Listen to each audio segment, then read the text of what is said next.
नमस्कार। यहाँहरूलाई इतिहास सम्बन्धी सत्य तथ्य जानकारी दिने यस हिस्ट्री इन नेपाली च्यानलमा स्वागत छ। नेपालमा गोपाल वंशपछि महिषपाल वंशहरूले शासन गरेका थिए अनि महिषपाल वंशपछि भने किराँत कालको सुरु भयो। नेपालमा किराँतीहरूले सबैभन्दा बढी समयसम्म शासन गरे। यी किराँतीहरू नेपालमा कसरी आइपुगे, किराँत भन्नाले के बुझिन्छ, यिनीहरू कहाँबाट आए भन्ने जिज्ञासा सबैलाई लाग्ने गर्दछ। त्यसैले किराँत सम्बन्धीको सम्पूर्ण जानकारी सहितको कार्यक्रमलाई दुई भागमा विभाजित गरिएको छ। पहिलो खण्डमा किराँती भनेको के हो, कसलाई भनिन्छ र यी जातिहरू कहाँबाट आए भन्ने बारेमा चर्चा गर्नेछौँ भने दोस्रो खण्डमा नेपालमा किराँतीहरूको कसरी उदय भयो, कति अवधिसम्म कसले राज्य चलाए र किराँत वंशको पतन कसरी भयो सो बारे विस्तृत छलफल गर्नेछौँ। आउनुहोस्, नेपाल तथा विश्व इतिहासको बारे तथ्य तथा प्रामाणिक जानकारी दिने उद्देश्यका साथ इतिहासका विद्यार्थीहरूद्वारा निर्मित यस कार्यक्रमलाई मन पराई धेरैभन्दा धेरै लाइक, सेयर र सब्सक्राइब गरिदिनु हुन अनुरोध गर्दै म कार्यक्रम प्रस्तोता सार्थक नेपाल यहाँहरूलाई हार्दिक स्वागत गर्दछु।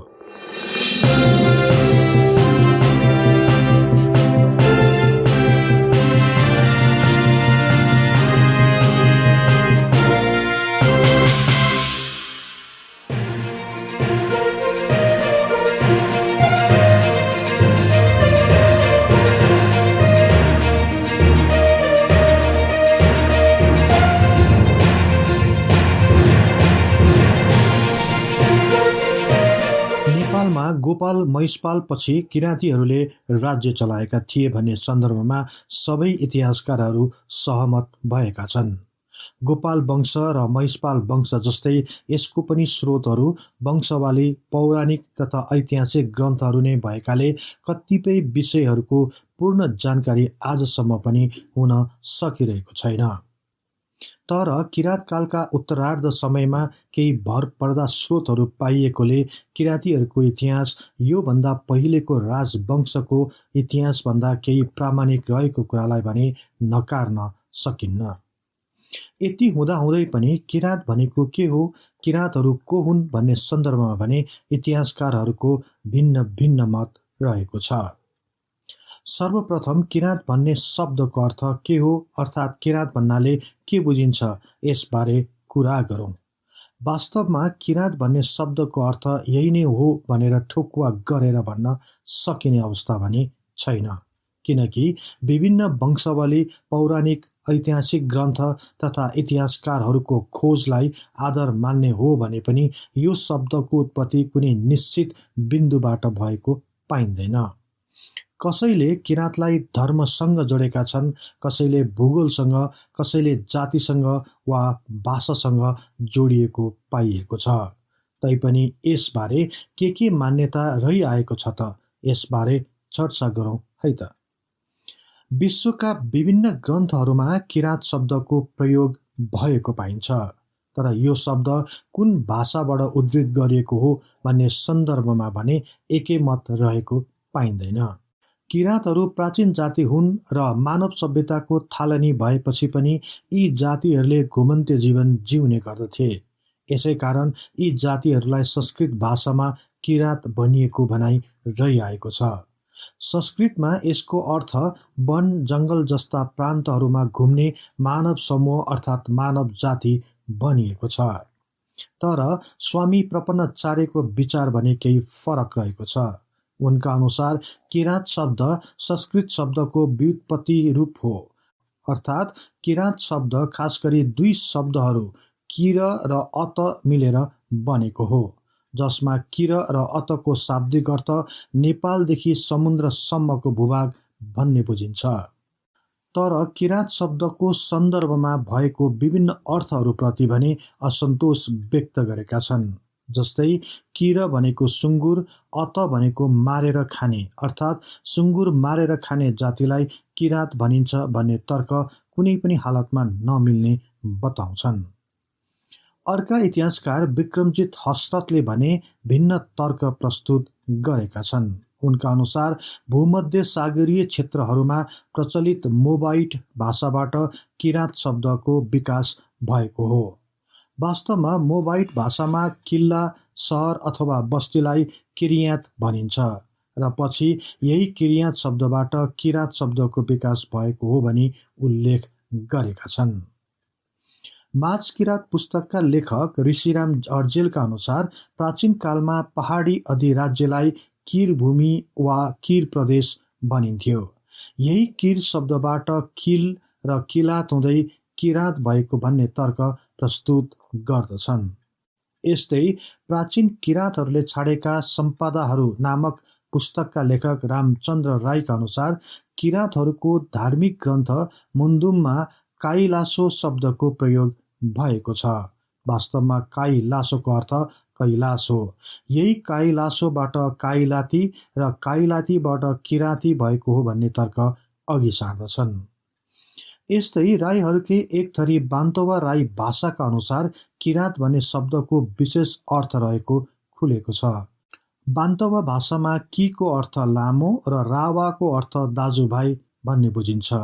अर्थात् किरावाको शाब्दिक अर्थ हिमालय तथा पहाडमा सदियौंदेखि बसोबास गर्ने जाति भन्ने जनाउँदछ।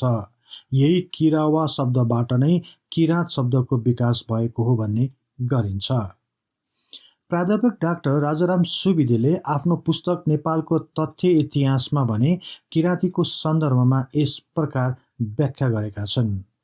प्राचीन कालदेखि किराँत आर्य र खसहरूकै लहरमा लासादेखि खैबर घाटी भई काशीबाट कामरूप पुगी अनुभवी भएकाले सभ्य जाति भए।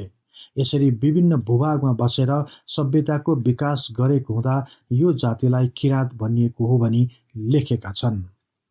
यस प्रकार किराँत भन्नाले प्राचीन मानव जाति हो भनेर निश्चित गरे तापनि यसको नामकरण कसरी भयो अथवा यसको अर्थ के हो भन्ने सन्दर्भमा भने अझै अन्योल नै रहेको छ।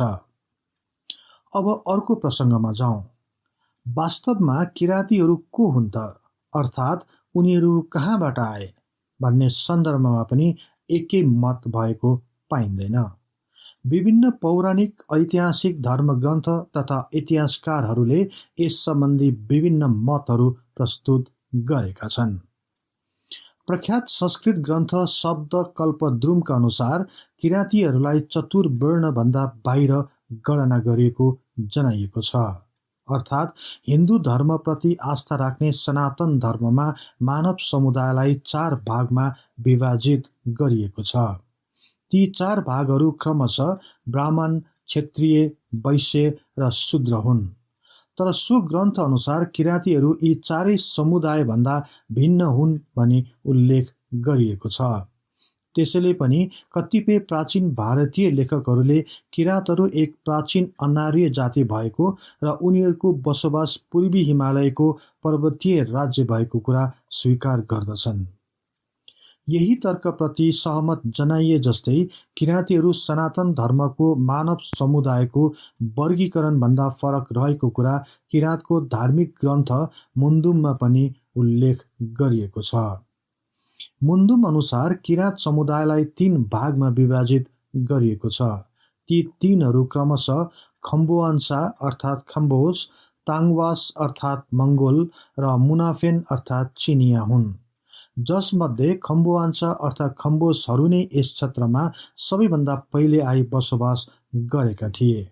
त्यसपछि मात्र मङ्गोल र मुनाफेन आई यो उत्तरी पहाडी तथा हिमाली क्षेत्रहरू ओगटी विशाल साम्राज्य खडा गर्न सक्षम भएका थिए।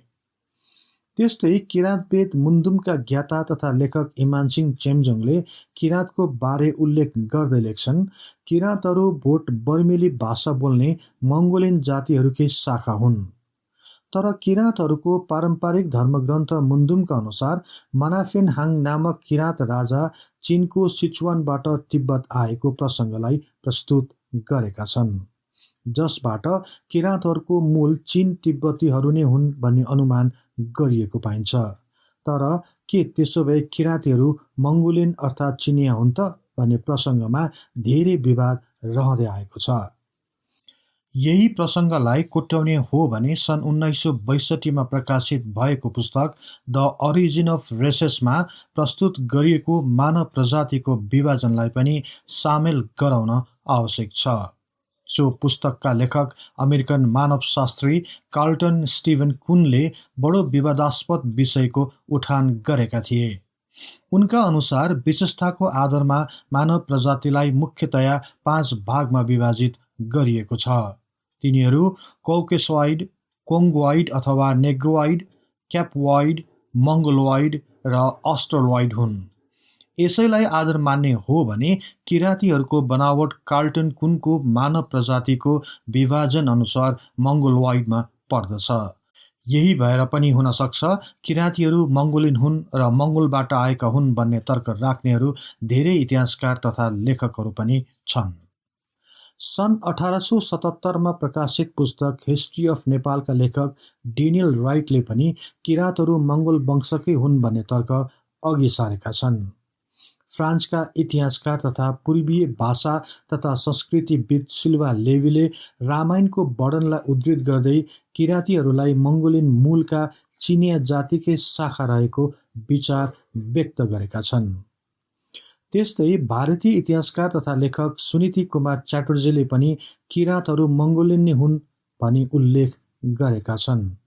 यसका पनि केही आधारहरू रहेका छन् भन्ने तर्कलाई अघि सार्दै मङ्गोल अथवा चिनिया भाषाका शब्दहरू तथा स्थानका नामहरूसँग किराँतीहरूको नाम तथा भाषामा धेरैजसो मिलान हुनु नै प्रमुख कारण रहेको स्पष्ट पार्दछन्।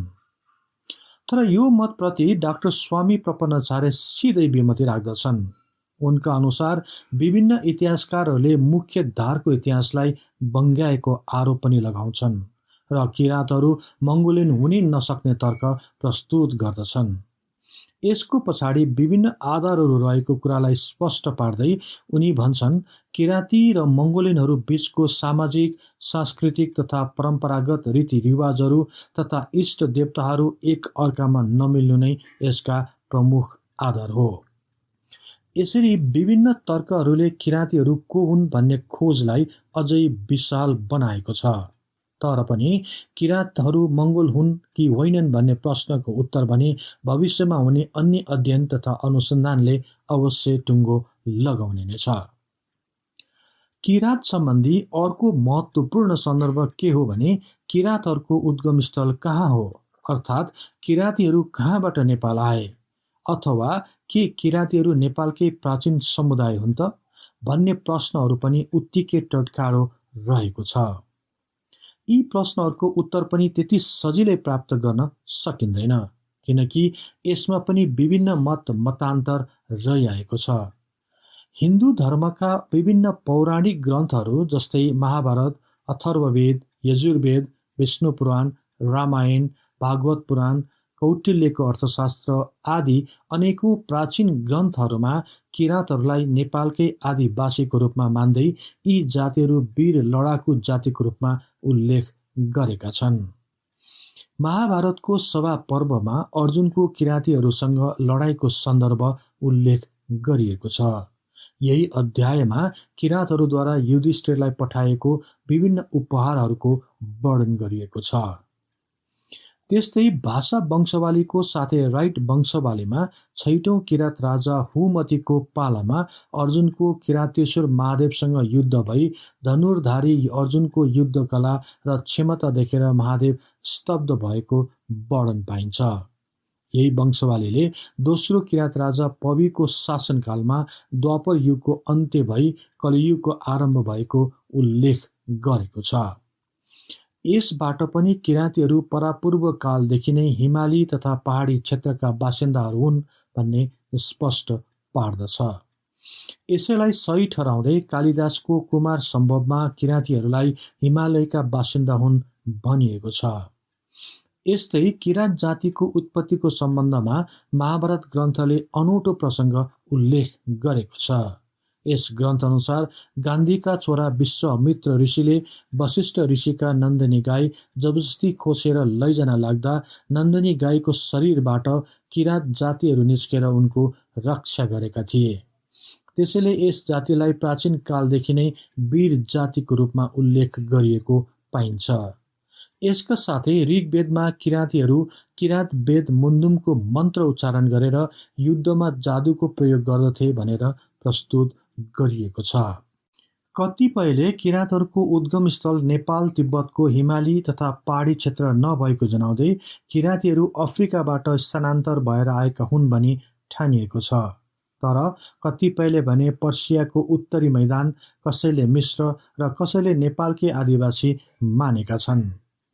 सामान्यतया हिन्द चीन वरिपरिका मानव नस्लको आकार प्रकारसँग यिनीहरूको शारीरिक बनावट मिल्ने भएकोले मङ्गोल जनजाति र नेपालका किराँत जातिहरूको उद्गम स्थल एउटै भएको अनुमान गरेका छन्। इतिहासकार इमानसिंह चेम्जोङले किराँत इतिहास र संस्कृति नामक पुस्तकमा सर योन ह्यामिल्टनले प्राचीन इतिहास शीर्षकको लेखमा किराँतहरूको पृष्ठभूमिको बारेमा भने भिन्न मत राखेका छन्। उनका अनुसार किराँतीहरूको प्राचीन बेबिलोन र मेसोपोटामियाको सभ्यतासँग राम्रो सम्बन्ध रहेको जनाएका छन्। जब यी जातिहरूले भूमध्य सागरीय क्षेत्रमा किल्ला तथा सहरहरू बनाई बस्न सुरु गरे, त्यसपछि यी जातिहरूलाई किरियात जाति भनिन थालियो। पछि यी सहरहरूमा हिब्रूहरूले आक्रमण गरी विजय गरेपछि यिनीहरू सो क्षेत्रबाट विस्थापित हुनु पर्यो। यस प्रकार उनीहरू घुमन्ते जीवनका कारण विभिन्न स्थानहरूमा फैलिँदै गए। यही जातिका एउटा शाखा चाहिँ पछि मेसोपोटामियामा अर्थात् असिरियन राष्ट्र, जुन आजभोलि अरब तथा पूर्वीय अफ्रिकाका देशहरू पर्दछन्, त्यहाँ गई बस्न थाले। त्यहाँ बस्दा त्यहीँकै बासिन्दाहरूसँग मिली एक राज्य बनाए। पछि यी जातिहरू भारतीय उपमहाद्वीपका उत्तरी हिमालय तथा पहाडी क्षेत्रमा आई बसोबास गर्न थाले र यही जातिको नाम किरियातबाट अपभ्रंश भई किराँत भएको भन्ने भनाइ रहिआएको छ। यस प्रकार किराँतहरू भूमध्य सागरीय क्षेत्र तथा मेसोपोटामियाबाट आएको हुन् भनिन्छ। मेसोपोटामियाबाट आउँदा पर्सिया हुँदै आएकोले कतिपयले किराँतहरू पर्सियाबाट पनि आएको हुन् भन्ने भनाइ पनि राख्दै आएका छन्। यस प्रकार ह्यामिल्टनले यी पहाडी क्षेत्रमा किराँतीहरू आर्यहरूभन्दा धेरै पहिले नै आएका थिए भन्ने कुरामा जोड दिएका छन्। कतिपय इतिहासकारहरूले भने किराँतीहरूले प्रयोग गर्ने भाषा अर्थात् किराँतीहरूको मातृभाषाको मूल रूप तिब्बती बर्मन भाषा रहेको जनाउँदै किराँतीहरू पनि यही क्षेत्रका हुन् भनी तर्क राख्ने गरेका छन्। यस प्रकार किराँती शब्दको व्याख्या तथा किराँतीहरूको उद्गम स्थलको बारेमा धेरै मान्यता रहि आए तापनि किराँतीहरू प्राचीन जातिका हुन् भन्ने सन्दर्भमा भने दुई मत नरहेको पाइन्छ।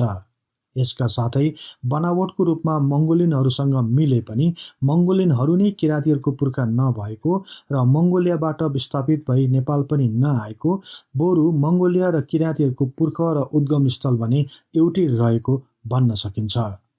तर मानव जातिकै सभ्य जातिको रूपमा विकसित भएको किराँती जातिहरूको उद्गम स्थल भने अझै पनि निर्कुल गर्न सकिरहेको छैन।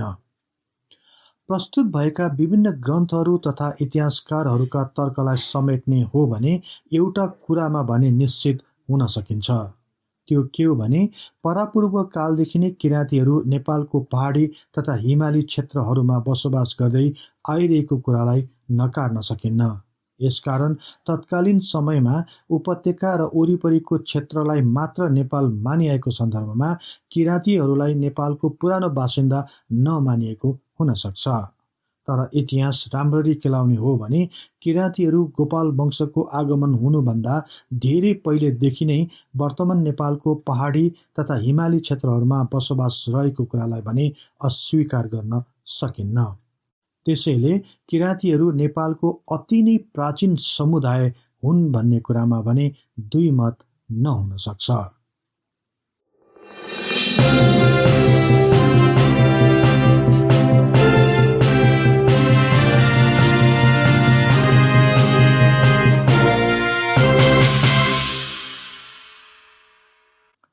यहाँहरूलाई यो कार्यक्रम कस्तो लाग्यो कृपया कमेन्ट बक्समा लेखी पठाउनुहोला।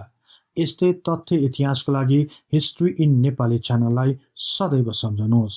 इतिहासको कुनै पनि कालखण्डबारे तपाईँलाई सुन्न र बुझ्न चाहना राख्नु भएको छ भने तल रहेको कमेन्ट बक्समा उल्लेख गर्नुहोस्।